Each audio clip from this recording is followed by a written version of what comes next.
Ora, Edson, onde podemos encontrar os registros da mediunidade do passado, hein, Edson? Ah, bom, eu já acabei de citar aqui os oráculos, né?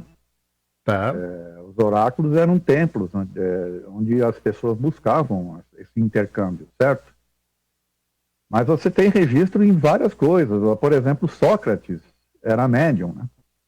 Ele mesmo declara que ele tinha um ser que o acompanhava o tempo todo, né? E o impelia a fazer tal ou outra ação. Eu acho que, inclusive, se você pegar... Tem muita gente que não gosta que eu fale isso, mas se você pega a Bíblia, que é o livro sagrado aí, né, para muita gente... Ora, como é que a Bíblia foi... como é que ela foi obtida, Damião, se a gente for parar para pensar?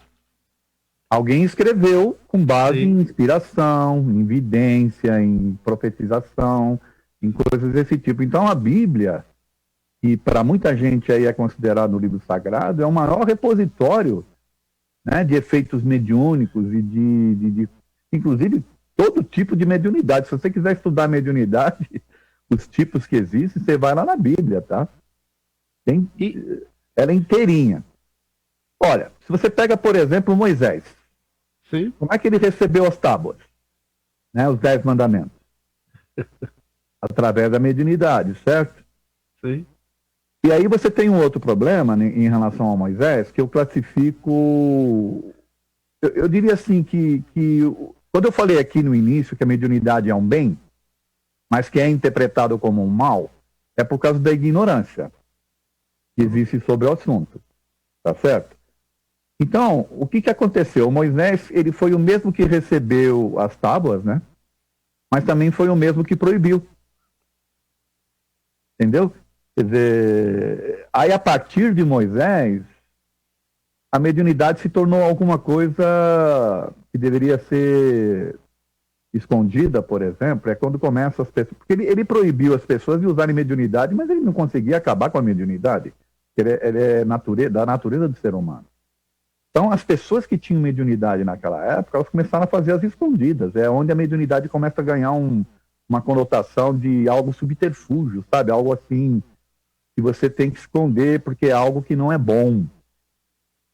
E a partir daí, Damião, você começa até a analisar a história, você vai ver que pessoas que se destacavam nesse campo e que estavam do lado de quem tinha interesses, como, por exemplo, a igreja, né, eram consideradas como santos, santificadas, nesse aspecto, né, de ter coisa, de produzirem efeitos maravilhosos, sobrenaturais, ou coisa que o valha. E as que não tinham, não eram do interesse, eram perseguidas. Então é onde você começa a ter ali, sem querer me alongar muito, né, você começa a ter a divisão entre a mediunidade que é boa e a que não é, entendeu? Quando, na verdade, ela é um bem. O que falta é estudo sobre ela, né? E agora, Amorim, vamos ampliar, então, a diferença da mediunidade do passado e a de hoje, Amorim. No passado, a mediunidade era simplesmente algo que as pessoas tinham e exerciam sem conhecimento, sem compreensão daquilo. Por isso que eram sempre colocadas de uma forma sobrenatural. É interessante o que Moisés fez foi tentar dar uma ordem naquilo que acontecia, porque, como ainda hoje acontece, muitas vezes a mediunidade é usada para fins materiais, é utilizada para fins menos nobres. E nesse caso, se você tem essa situação de usar a mediunidade para obter benefícios materiais, naturalmente os espíritos que estarão junto a nós serão espíritos menos elevados, menos esclarecidos. E é claro que isso, ao final do tempo, acaba dando alguma confusão. Então, a grande diferença entre a mediunidade no passado e no presente, a meu ver, é o estudo que o Espiritismo permite, já que a partir de 1857 houve clareza com relação à origem desse fenômeno.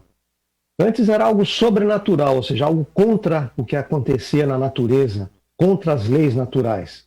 O que Kardec fez foi colocar dentro das leis naturais esse fenômeno, que é um fenômeno de todo dia. Né? Como eu disse agora há pouco, é uma coisa que acontece no nosso cotidiano.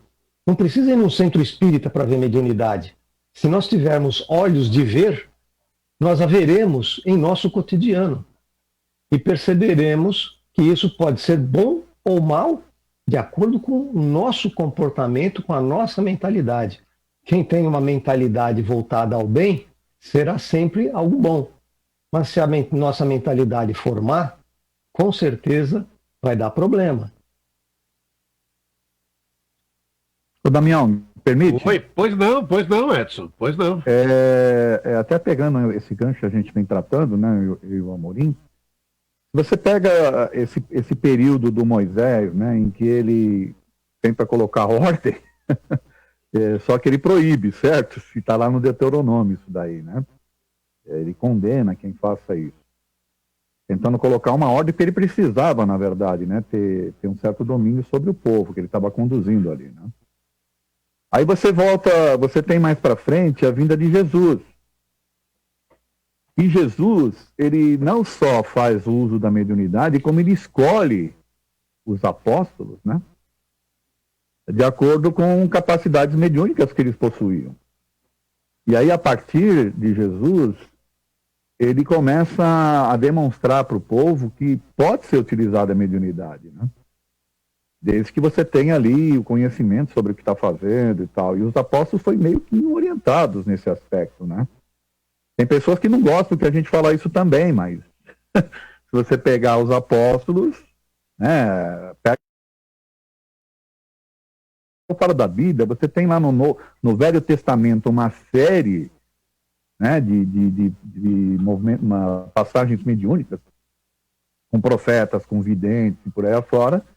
E depois você pega o Novo Testamento, você vai ver que existe uma série de manifestações mediúnicas, não só com Jesus, né, mas também com os próprios apóstolos. Dentre elas aí curas, manifestações mediúnicas em línguas diferentes, transmigração, aparições e por aí afora, né? Então, nesse aspecto, a gente tem que entender que Jesus também foi um que veio para colocar no campo da naturalidade a mediunidade. E eu queria até que o Amorim, né, complementasse aí o pensamento sobre isso. Pois não, fala, Amorim.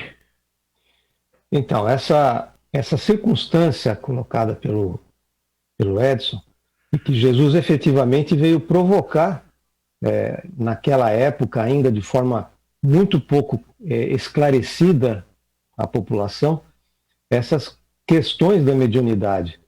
Existem realmente alguns fenômenos muito interessantes naquela época. Você Edson, já falou das curas.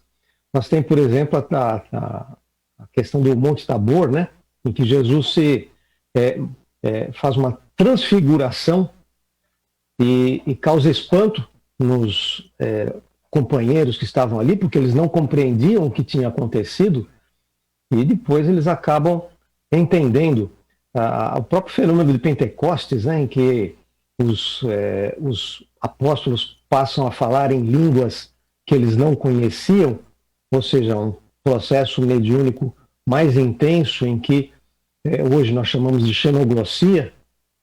Então tem realmente muitos fenômenos na Bíblia que remetem ao conhecimento da mediunidade. E além disso, a gente estava falando sobre registros nas obras antigas.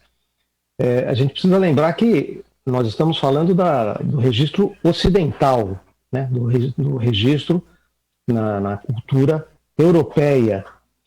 Mas se nós formos olhar lá no Oriente, tem muito registro também. Todos aqueles livros ditos também como sagrados lá do Oriente, todos eles também têm registros a respeito da mediunidade, Damião.